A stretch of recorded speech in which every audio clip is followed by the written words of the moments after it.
ধূমপান, মদ্যপান ও মাদক সেবন স্বাস্থ্যের পক্ষে ক্ষতিকর।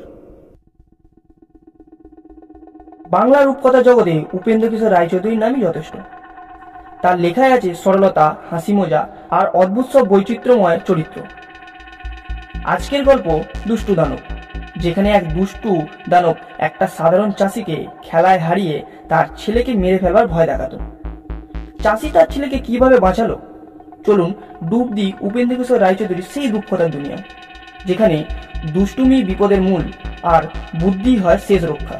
আজ গল্পের সূত্রধার সুরজিৎ, গল্প পাঠে অয়ন, এছাড়াও অন্যান্য চরিত্রে আছে সুরজিৎ ও মৃগাঙ্ক, এবং পোস্টার ডিজাইন অ্যান্ড সাউন্ড ইফেক্টে আছে মৃগাঙ্ক অ্যান্ড সুরজিৎ।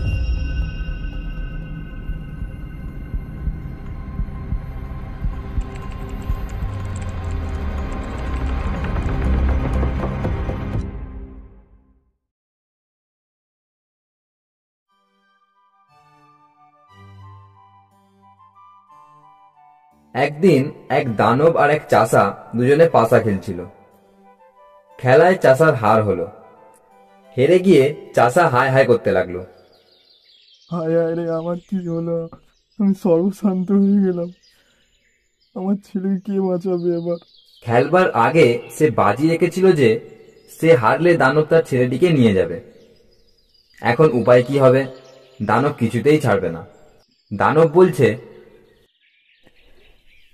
কালই এসে আমি ছেলেকে নিয়ে যাব। যদি তাকে রাখতে চাও তবে এমন করে তাকে লুকিয়ে রাখবে যাতে আমি খুঁজে বার করতে না পারি। যদি খুঁজে পাই কিন্তু তাকে আর ফেলে যাব না। হায় রে, কি বিপদ! ছেলেটিকে কোথায় লুকাবো? যেখানেই রাখবো দানব তাকে নিশ্চয়ই খুঁজে বের করবে। চাষা কিছু বুঝতে না পেরে শেষে দেবতা রাজাকে ডাকতে লাগলো। হে ঈশ্বর, আমাকে দেখা দাও, আমি কি করব বুঝিয়ে দাও। তখন দেবতার রাজা তার দুঃখ দেখে দয়া করে বললেন,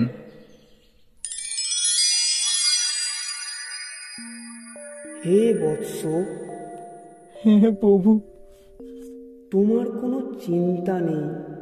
আমি তোমার ছেলেটিকে এমন করে লুকিয়ে দেব যে দানবের বাবাও তাকে খুঁজে বার করতে পারবে না।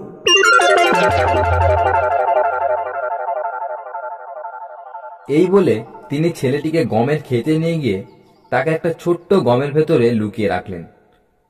তারপর দিন দানব এসে চাষার ঘরে, বাগানে, পুকুরে, বাক্সে, উনুনে, হাঁড়িতে, হুঁকোর ভেতরে কতই না খুঁজল, কিন্তু কোথাও ছেলেটিকে দেখতে পেল না। কোথায় রেখেছিস ছেলেটিকে? বল বল বলছি, কোথায় রেখেছিস?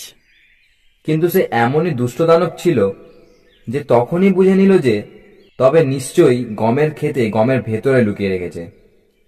অমনি সে কাস্তে নিয়ে গিয়ে ঘ্যাস ঘ্যাস করে গম কাটতে লাগলো। গম কেটে তারপর তার এক একটি করে দানা হাতে নিয়ে উল্টে পাল্টে দেখে। সে দুদণ্ডের মধ্যেই ধরে ফেললো যে এই গমটার ভেতর চাষার ছেলে বসে আছে।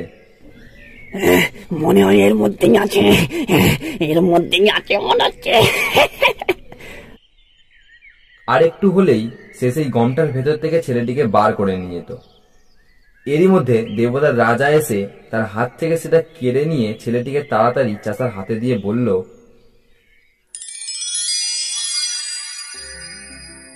আমার যা সাধ্য ছিল আমি তাই করেছি, এর বেশি আমি আর পারবো না বৎস। দানব ছেলেটিকে নিতে না পেরে ভারী চোটে বলল, গতি, আমাকে ফাঁকে দিলি, সেই হবে না, আমি কাল আবার আসবো। দেবতার রাজা যখন পারলেন না, তখন চাষা আলোর দেবতার কাছে গেল। আলোর দেবতা তখন প্রকট হয়ে বললেন, হে বৎস, তুমি অস্থির হইও না। আমি তোমার এই ছেলেটিকে এই রাজহাঁসের গলার পালক করে দিলাম। কিন্তু তাতে কি সে দানবকে ঠকাবার জো আছে? সে এসেই হাঁসের গলা ছিঁড়ে সে পালকটি শুদ্ধ তাকে মুখে দিতে গিয়েছে। ভাগ্যিস পালকটি তখন তার ঠোঁটে লেগে রইল, নইলে আর উপায় ছিল না। পালকটাকে দানবের ঠোঁটে লাগতে দেখেই আলোর দেবতা সেটিকে উড়িয়ে নিয়ে চাষার কাছে পৌঁছে দিলেন আর বললেন, হে পুত্র, আমি দুঃখিত, আমি আর কিছুই করতে পারবো না। দানব সেদিনও ঠকে গেল, কিন্তু যাওয়ার সময় বলে গেল, কাল আবার আসবো। দেবতার রাজা এবং আলোর দেবতা দুজনেই হেরে গেলেন। চাষা তখন আগুনের দেবতাকে ডেকে বলল,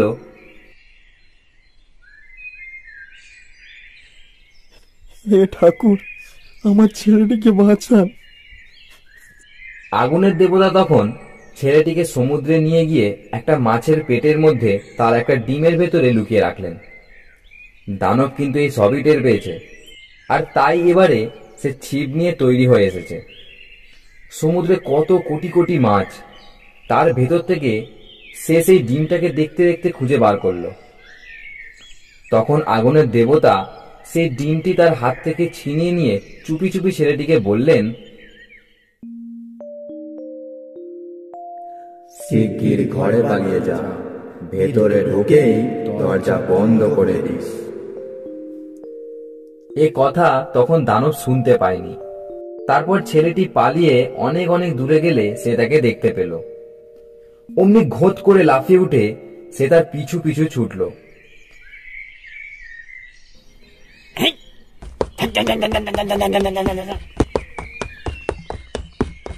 কিন্তু ছেলেটি ততক্ষণে ঘরে ঢুকে গিয়েছে। দানবটা তাকে ধরবার জন্য তাড়াতাড়ি গেল সেই ঘরে ঢুকতে। সে জানতো না যে আগুনের দেবতা এর আগেই কখন সেই ঘরের দরজায় 3 হাত লম্বা এক লোহার খোঁজ বসিয়ে রেখেছেন। দানব রাগে ভূত হয়ে ঘরে ঢুকবার সময় সেই খোঁজ আগাগোড়া গেল তার মাথায় ঢুকে। ও বাবা রে, মারে মারে মা, ও মা গো। তখন সে ভয়ানক চেঁচিয়ে চিৎপাত হয়ে পড়ে যেতেই আগুনের দেবতা ছুটে এসে তার একটা পা কেটে ফেললেন। কিন্তু পা কাটলে কি বা হবে?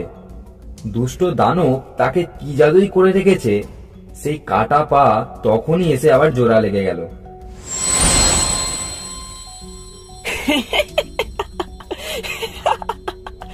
যা হোক, আগুনের দেবতা সেই দানবের থেকে বড় জাদুকর ছিলেন। তিনি জানতেন যে কাটা জায়গায় লোহা আর পাথর ফেলে দিলে আর তা জোড়া লাগতে পারে না। কাজেই তিনি তাড়াতাড়ি দানবের আর একটা পা কেটেই লোহা আর পাথর দিয়ে কাটা জায়গা চাপা দিয়ে ফেললেন। তখন আর দানবের জাদু খাটল না, দেখতে দেখতে তার প্রাণ বেরিয়ে গেল।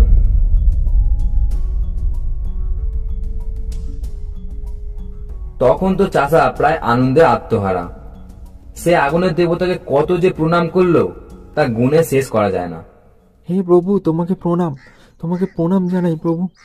তোমার কাছে চির কৃতজ্ঞ থাকবো প্রভু, সারা জীবন তোমার কাছে কৃতজ্ঞ থাকবো প্রভু। তারপর থেকে সে সকলকে বলতো যে এই দেবতাটির মতন দেবতা নেই।